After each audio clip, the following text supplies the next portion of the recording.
മിശിഹായുടെ സ്നേഹിതനും വിശ്വസ്തദാസനുമായ വിശുദ്ധ യൂദാസ്ലീഹായെ, ഏറ്റവും കഷ്ടപ്പെടുന്ന എനിക്ക് വേണ്ടി അപേക്ഷിക്കണമേ.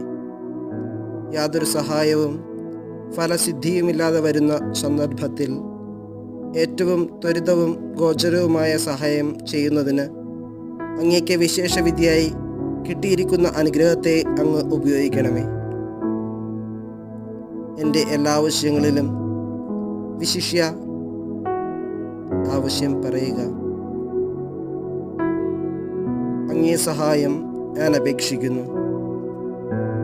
ഭാഗ്യപ്പെട്ട യൂദാസ്ലീഹായെ, അങ്ങേ ഈ അനുഗ്രഹത്തെ ഞാൻ സദാ ഓർക്കുമെന്നും അങ്ങേ സ്തുതികളെ ലോകമെങ്ങും അറിയിക്കുമെന്നും ഞാൻ വാഗ്ദാനം ചെയ്യുന്നു.